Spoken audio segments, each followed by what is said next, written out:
So, at the end of class last time, we were analyzing this function, and we solved for where the critical points were, and as I recall, we had a list of various things that had 2 pi over 3s and pi over 3s, and maybe some minus signs flying around that I don't remember. Thanks.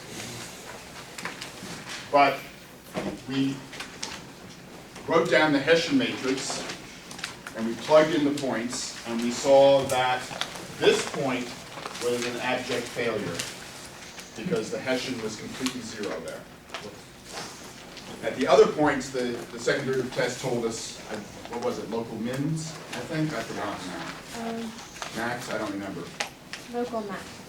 So what's going on at 0 pi?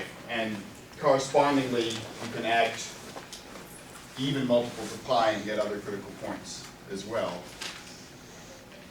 But if the Hessian's telling us nothing, how are we ever going to understand what the function looks like near such a point?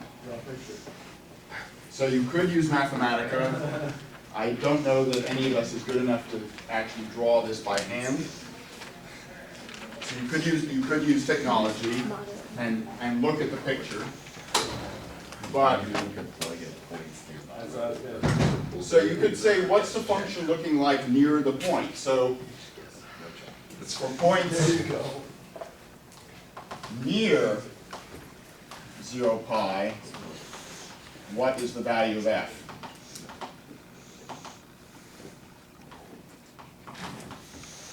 So how should I talk about a point that's near 0 pi?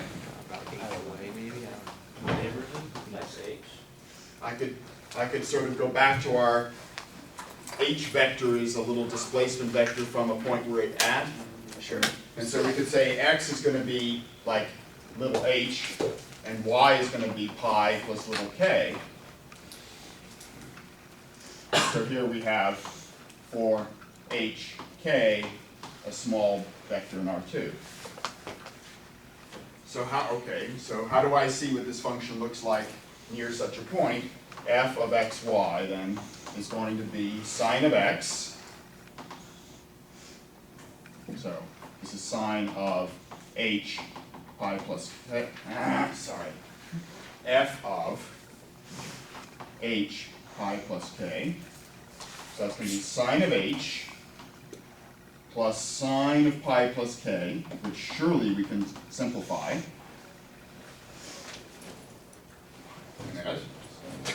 Plus sine of x minus y. So h minus k minus pi. All right, can we simplify these? Sure. What's sine of pi plus somebody? So if this is somebody and we add pi, Negative. so this is sine h minus sine k.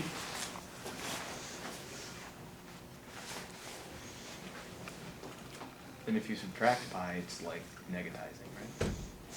It's going to do the same thing. So if I take an angle and I subtract pi, If you add pi or subtract pi, it does the same thing. so it's still going to be the sine of that with a negative. Yeah. So K minus h, you can do. so I could right. So because sine is odd, we could do this, or we could switch the order there. Okay. So what does that look like for small h and k? How in the world are we going to decide that? So here's a function which I'll call now g of hk. And I'm trying to understand it when hk is near the origin. Let's take a derivative. So you could plug in points. Any ideas of what happens if you plug in points? Maybe closer to 0. Wow. I like math. If you plug in 0, you get 0. I don't want to plug in 0 because I already know. But If you plug in points near 0, you get an answer that's near 0. well, what do I need to decide? I need to decide if it's a saddle point or not a saddle point, Right. basically. So you find a horse. Find the horse. Okay. So suppose I consider just places where h equals k. what happens? Well, this is 0. And that. That won't work. So how about So what happens if I take h? 2k? 0, k is not equals. Hmm? Yeah, if 1 equals 0, then. So, all right, so what if h is non-zero and k is 0? Uh-oh, it cancels then too. Still 0. Right, if h is not 0 and k is 0, these cancel. And similarly, if k is not 0 and h is 0, these cancel. We're in trouble. We haven't squared both sides yet. That's And I'm not going to. What technique do you know from the end of your Calc 2 or high school calculus Taylor course? series. Taylor, which we're going to be spending a lot of time with today.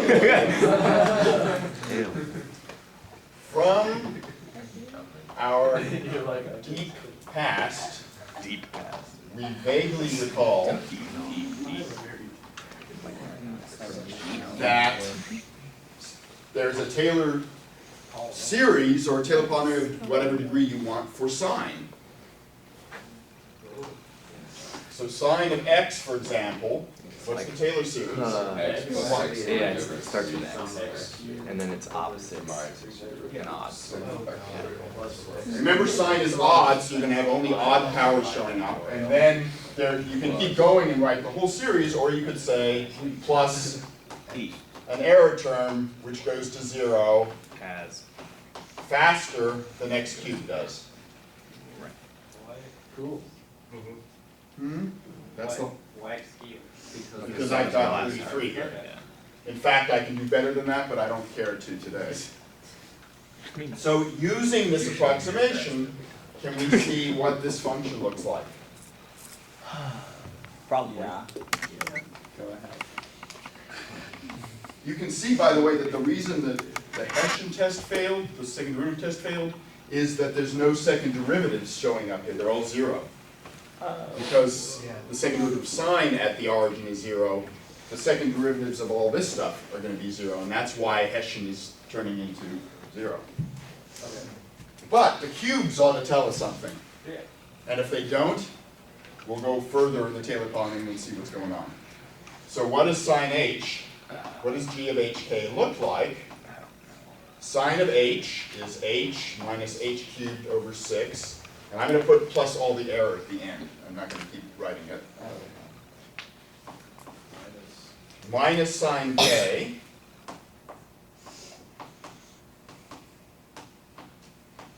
minus sine of h minus k.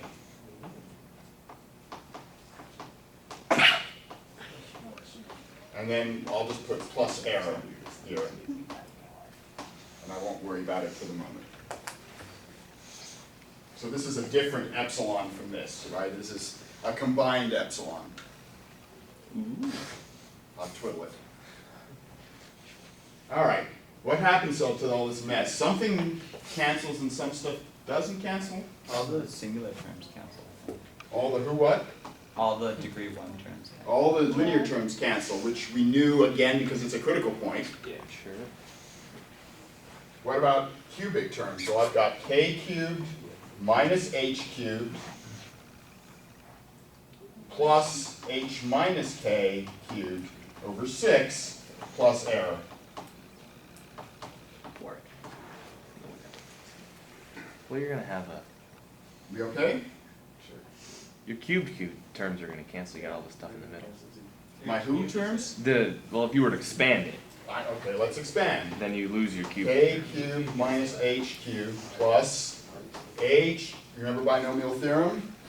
H cubed minus 3 h squared k plus 3hk squared minus k cubed.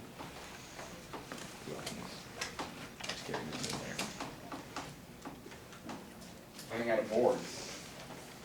The h cubes canceled and the k cubes canceled. Boy, this isn't much fun, is it?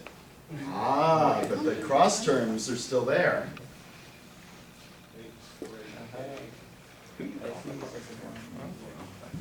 So what am I left with? I'm left with 3 over 6. So I'm actually going to simplify the arithmetic and hk squared minus h squared k plus error. Well, now you can tell what's going on. Finally. What does this function of h and k do? Well, I can factor out an hk even. Right, we'll get k And then I've got a k minus h. over 2. So tell me about the critical point now.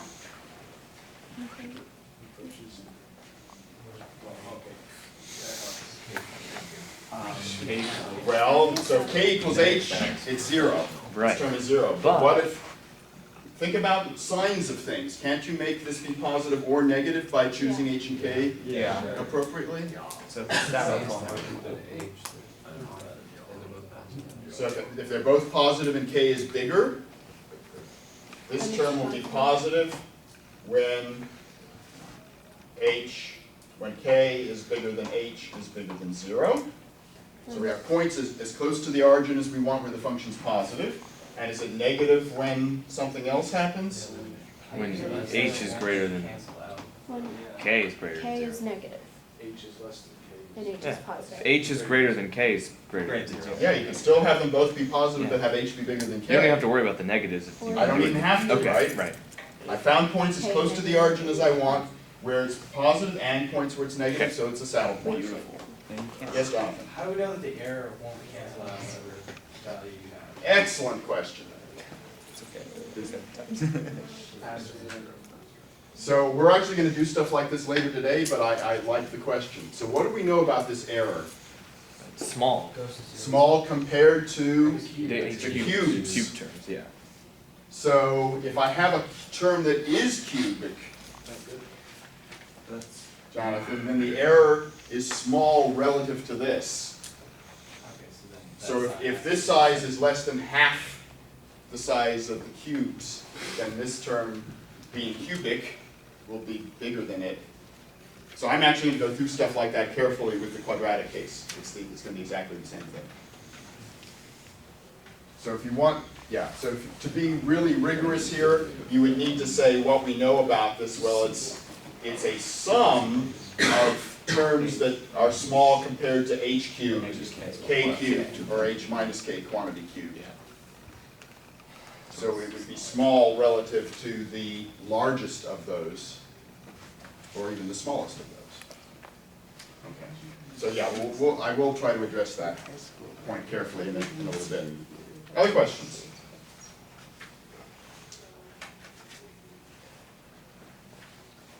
So this is, I already told you that what we're going to do now is derive the second derivative test by thinking about second degree Taylor polynomials. So it's not a surprise that when the second derivative test fails that you have to go think about higher order Taylor polynomials. In real life, this doesn't happen that often, but it happens sometimes, and it happened on this question.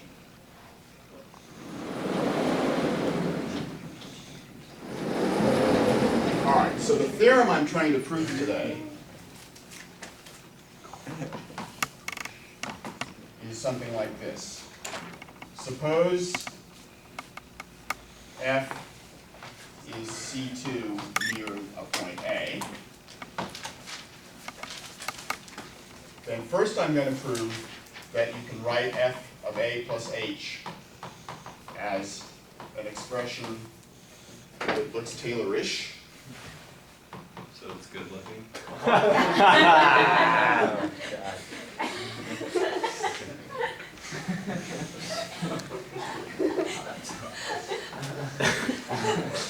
Because that doesn't make me happy.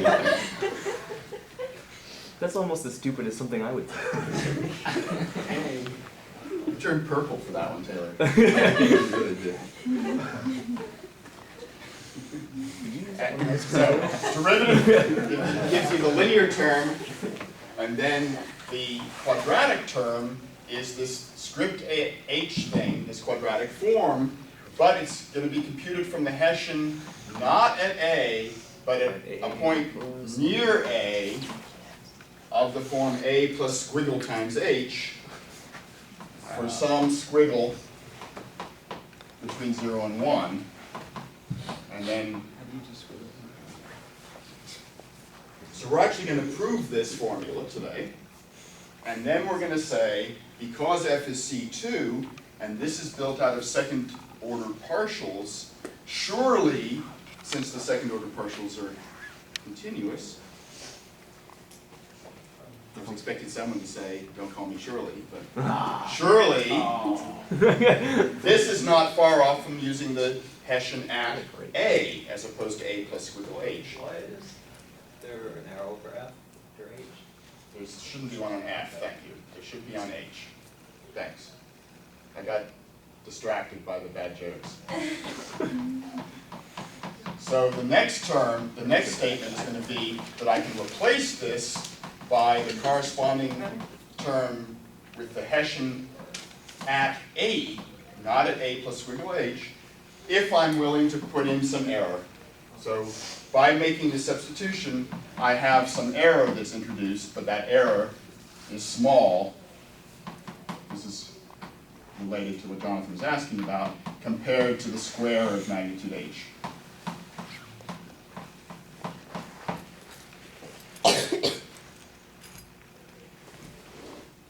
So once I've gotten to this, then I will show you how you use the understanding whether this is positive definite, negative definite, indefinite, or none of the above to give the second derivative test to conclude conclude minimum, maximum, saddle, or inconclusive. So we'll get to that eventually. So the thing I want to start with is the first thing, the first equation here, and then we'll see how having that we can get this one. So for the proof, we need a convenient lemma.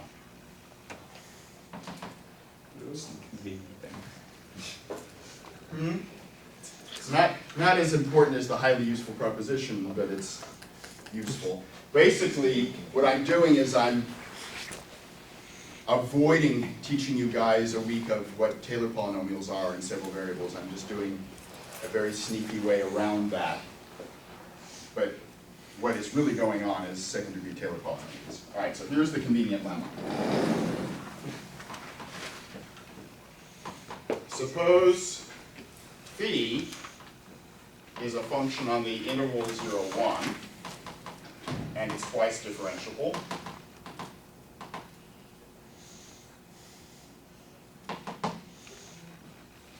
And I'm going to check so I don't screw this up. Then, phi of 1 is phi of 0 plus phi prime of 0 plus the second derivative, phi double prime, at squiggle for some squiggle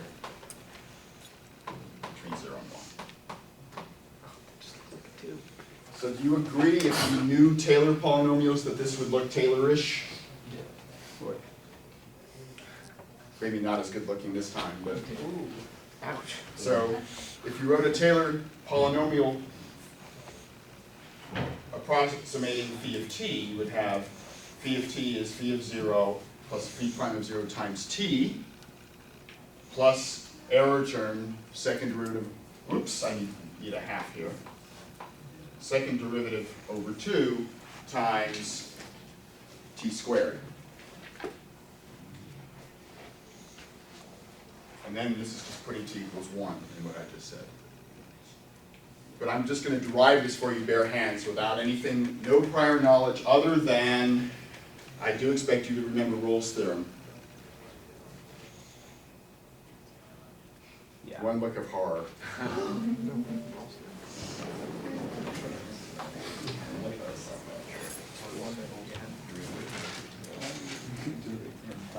All right, so the proof of the lemma is going to be, we want to define a quadratic polynomial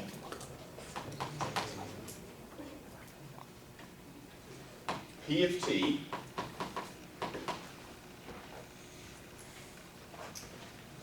so I'm going to have some constant plus some coefficient times t plus some coefficient times t squared, so that it agrees with phi at 0 it agrees with phi at 1, and for some bizarre reason, which you will soon understand, so that its derivative at 0 agrees with the derivative of phi at 0. All right, so I hand you this task. I'm tasking you with this task. How do you choose the c's? How do you choose the coefficients of this polynomial to ensure that these things happen? Against the derivatives. I'll do the hard one, and then I'm going to leave you the easy ones to do. C0. I'm going to do C0. It's going to equal P0, right? C0 is what I get when I plug in 0. t equals 0. C0 equals. So C0 is p of 0, which I want to be phi of 0. So C0 equals phi. C0 should be phi of 0. Okay, I did the hard one. You do the next two. Okay. Phi of more. P1 equals. So p of 1 is what? 0. Phi of P0 minus, or no. I want it to be phi of 1. Yeah, P1 minus. So C0 plus, what happens when I put in t equals 1? C1. Wouldn't it be easier to do P prime first? Okay. Or P prime first? Okay, fine. Pray do. Because, because if you take the, Oh, if yeah. you take the derivative, it's C1 plus 2C2. 2C2t, sorry. But at 0. But at 0, it's Yeah, just so, but C1. it's 0. So C1 equals phi prime. Oh, 0. wait. C2 equals. So C2 goes away because I'm doing it at 0. Yeah. And that equals phi prime 0. Yeah. And then there, because you have C0 and C1, you can get C2. Okay. I told you it was easy stuff. So C0 should be what we know. What should C1 be? It should be phi prime of 0. Martinez has told us. And now C2 should be 1/2. Wait, Is it not supposed to match the almost thing over there? No, we're just trying to do this. C2. So if we know C0 and C1, what's C2? P1 minus.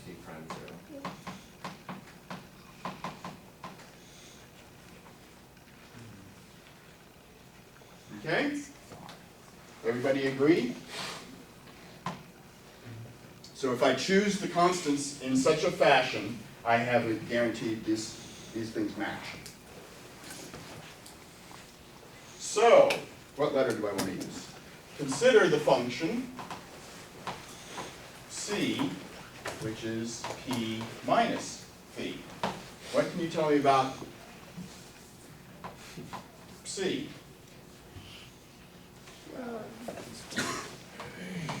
C0 is 0. Equals 0. C1. And it's just gonna, yeah.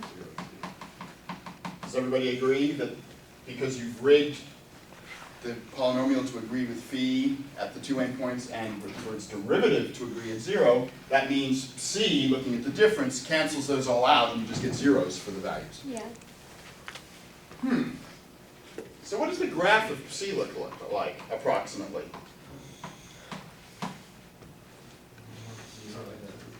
It's 0 at 0, it's 0 at 1, and it's got slope 0 here. Rolle's theorem. Well, before I get to Rolle's theorem, let's just try to roughly sketch what a graph might look like for this. It starts off here flat, and then it comes down somewhere, right? What goes up must come down. Wait, Especially does if it that's have- It goes down, Yeah, couldn't it it? could go down. Yeah. What goes Or down it must could come up. Be constant. Just You have a platitude for every occasion. as long as there's a continuous function and 2 points at the same on the same level. So, Wait, but also does it have to, can it go No, it up could and just be down? Sure. constant. It could just go up and down, up and down, up and down. sure, but what do you guarantee? Rolle's theorem now Guarantees you at least 1 point. guarantees at least because you have 2 points, you have a continuous function on the closed interval that's differentiable on the open interval. In fact, I assumed a bit more. Because the values are the same at 0 and 1, there's a point in between where the derivative is 0. So there's some point, which I don't want to call squiggle, but there's some point C where the derivative is 0. Agreed? For some C between 0 and 1, C prime of C is 0. Good. But now what do I do?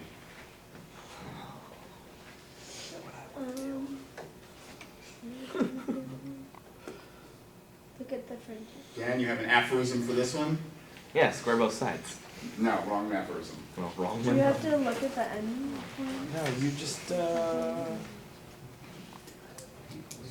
want to apply Rolle's theorem to whom? oh, that one. It's like, The second, the P of C. derivative of the C2. derivative of C. Apply Rolle to the function C prime on the interval from 0 to C. That's You have a point at 0 where the derivative is 0, and you have a point at C where the derivative is 0. Therefore, you're gonna have another point where the second derivative is. for some squiggle oh, that's so, between 0 and C, that's almost like cheating. what happens? Your second derivative is 0. And in fact, you can see that geometrically, right? In order for the, and I was waiting for Dan to give me a nice poetic way of saying this, but for the function to start flat and end flat, it has to turn somewhere from increasing to decreasing. The derivative does. Right? The derivative has to increase and then decrease to come back down to 0. So that means you have a place where the second root is 0. So, are we done with the lemma? No. Pesky one. But just, I don't think we're done. C1. So let's see. Wait, So what is C? It's P minus phi. Good thing all the Greek letters and Latin letters rhyme.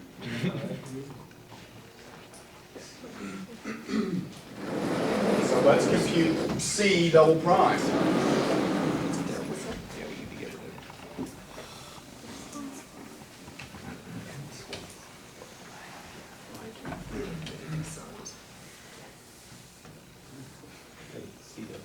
So what does it mean to say C double prime squiggle is 0? Use that P double prime minus yeah. P double prime. You Oh, boy. right? That means P double prime minus phi double prime and squiggle is 0, which means phi double prime and squiggle is P double prime and squiggle, which is, where's P? It's up there. What's the second derivative at 0? Sorry, Zero. what's the second derivative? 0. No, it's not 0. No. P prime C1 is plus 2C2T. P prime of T is C1 plus 2C2T. Oh, 2C2. P double 2C2. prime is 2C2. Yeah, that sounds good. And what was 2C2? C2 times 2.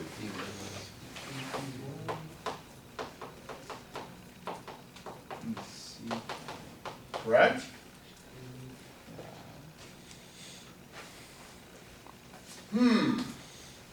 I think we've got it. Sure. So multiply by a half.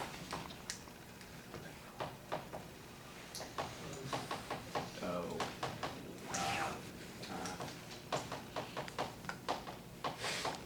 And that looks a whole and add a bunch of stuff to the other side. And you got that thing. Stuff cancels out, yeah.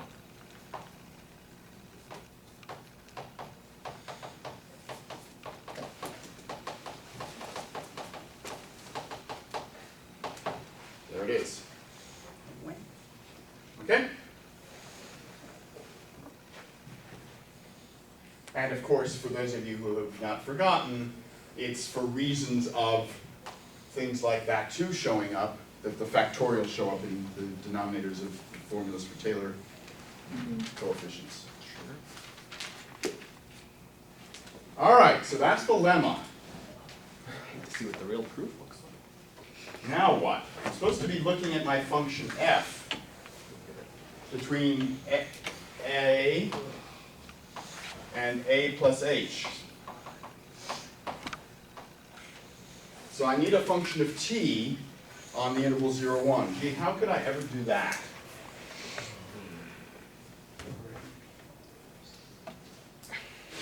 So gee, I bet I could parameterize this line segment, start here at t equals 0, end up here at t equals 1.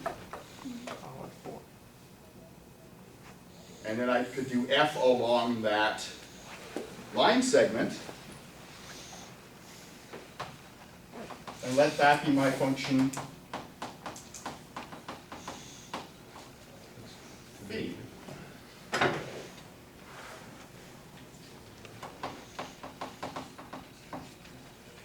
Wouldn't that be appropriate? Because then I would have phi of 1 would be what?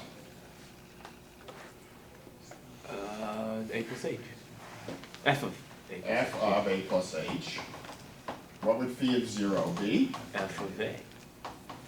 Well, I'm batting 2 for 2 out of 4. Yeah, you can make it. What's phi prime of 0? Uh-oh. And what's phi double prime of squiggle? Uh-oh. Oh, yeah. Squared. Oh, squared. Sounding like I need to start doing what to take derivatives of this? Breaking it down. Composition of function. How do I take a derivative of this? Composition of function? Composition of functions? Chain rule. Chain rule. Better than chain game. So in other words, if we write material. a plus th as our intermediate inner function g of t, we have phi is f composed with g, and what does the chain rules tell me? EF of G of D times D of GT.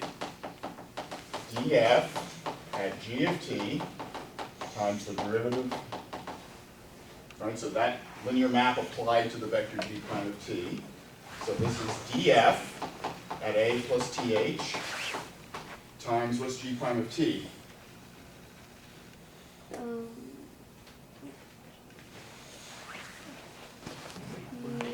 H.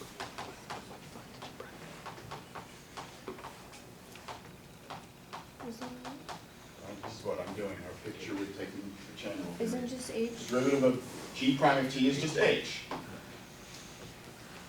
So what's phi prime of 0?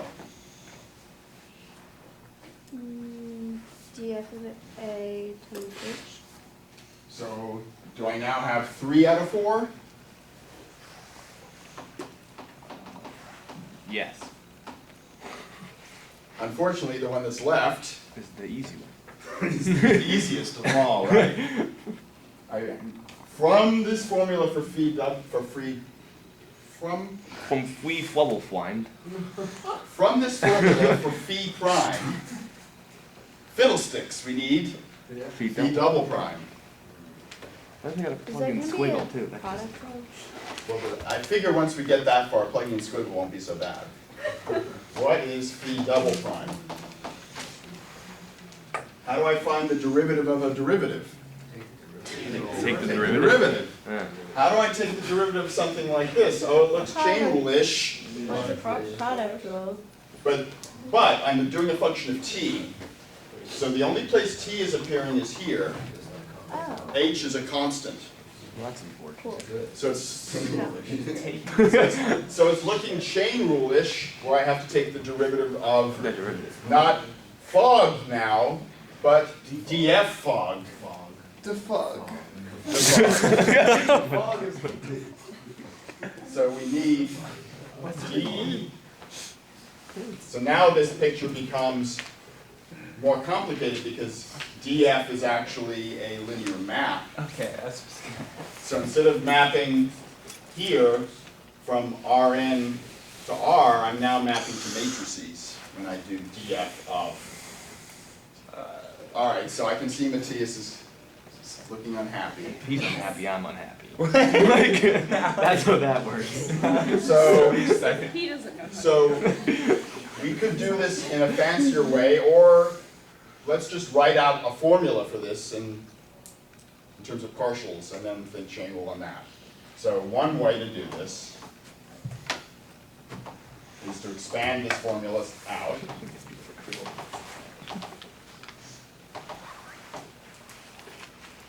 So what is df applied, so this is a derivative matrix applied to H. So I'm going to have phi prime of t is going to be a sum of the jth partial of this, of f, right? The jth partial of f at the point A plus th, multiplying the jth component of H. So I'm taking jth term here, summing over j.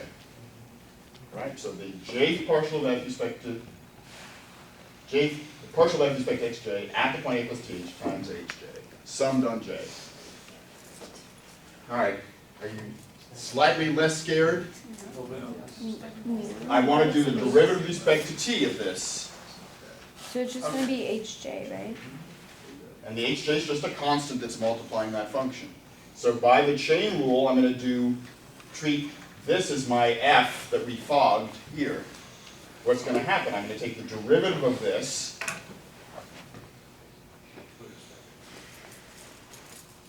I'm going to take the derivative of this, Which creates another function. so for each j, I'm going to have, let me write it this way, the derivative of this function at g of t times the derivative of the inside. What's the derivative of the inside? H again. So I'm going to take the derivative of this function, apply it to h, and then sitting out here is the hj, minding its own business, and I'm summing on j. But so in phi prime, that's hj, not hi, with like a comma underneath it. What? Like the phi prime, where it has things. Is that HI or HJ? Yeah, I'm. These are all j's. They're all J's. Oh, okay.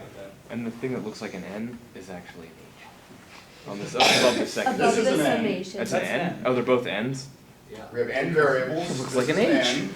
I'm confused. This is a linear map from Rn to R, and you're feeding it a vector in Rn. That's an n. And that's an N too. That's an n too. No, it's just an N. No, it's Now, what do I get when I differentiate the function that's the jth partial? You get another matrix. I get the second order partials. The Hessians, right? So this is going to be sum on j here, and then I'm going to have a sum where I take the ith partial of the jth partial Right? at a plus th You're trying to confuse me. It's not. times hi, right? Because I'm doing the ith entry is the ith partial times the ith coordinate of this vector, and then I'm multiplying by hj. Is there? Oh, there's an HI. Oh no, the H is. What does this look like? It looks like the Hessian matrix at the point a plus th. Yeah. So after all that, we are not going to erase the 1/2 term that matches with the F the that's theorem. Oh, jeez. Okay.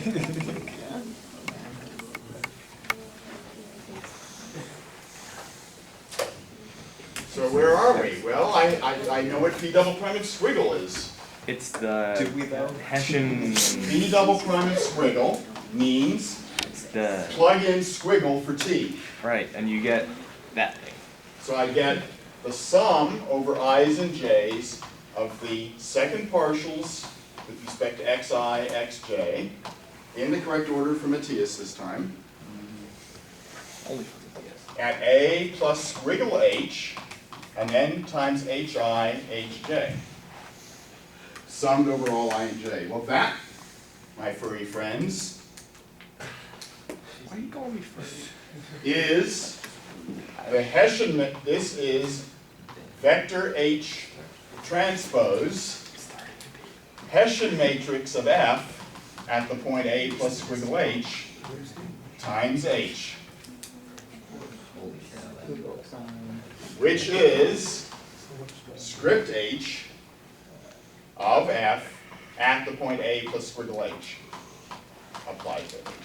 So this, remember, was the quadratic function that you got by plugging H into the quadratic form built by the Hessian matrix. So squiggle H is not the matrix, it's Squiggle H, the function. script, okay, we have lots of H's. Who you calling? Do we have the formula, finally?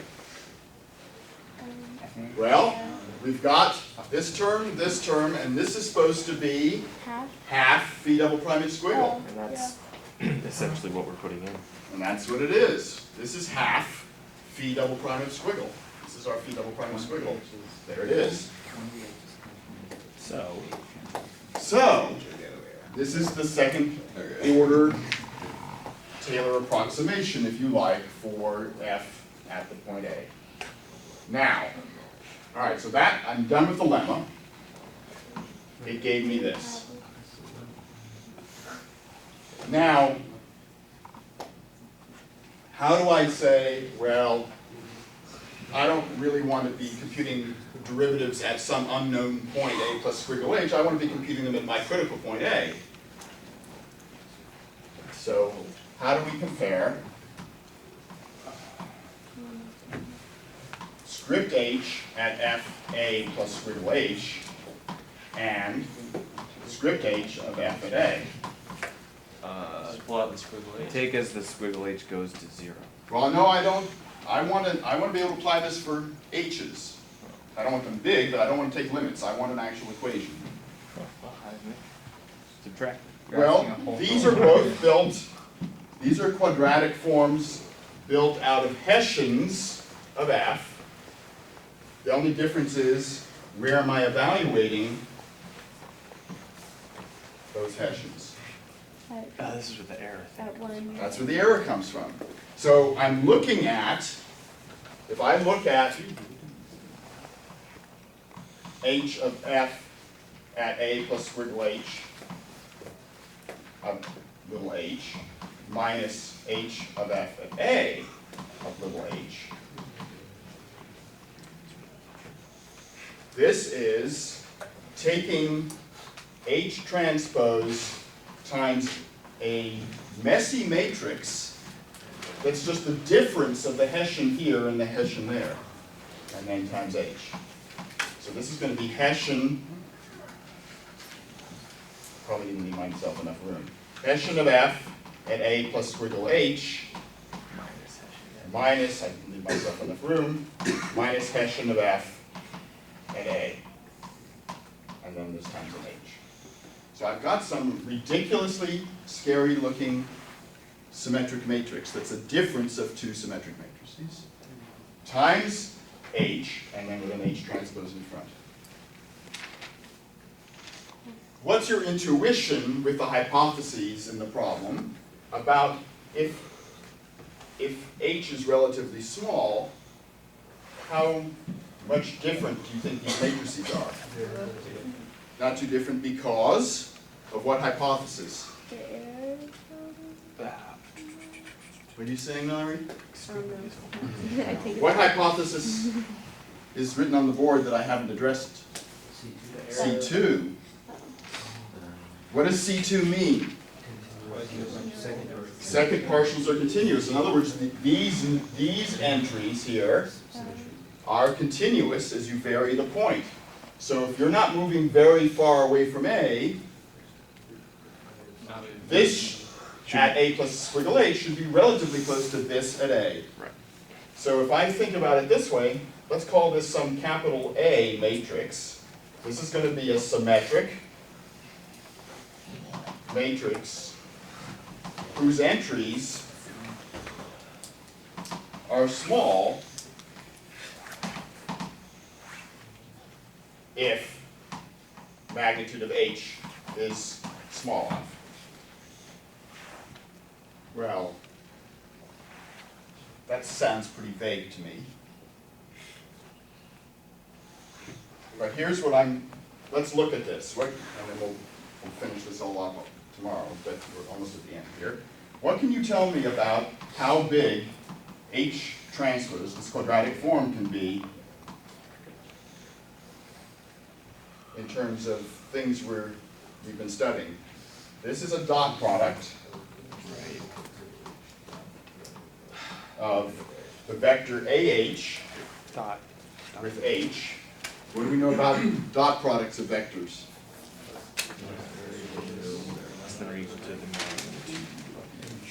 The norm.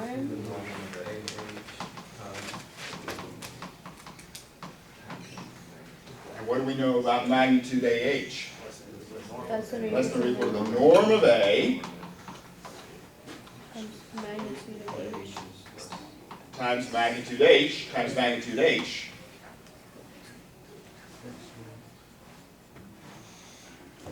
So, true or false? If I have a matrix, all of whose entries are small, then its norm is small. Inconclusive. True. Do you think you could prove that? That's your number.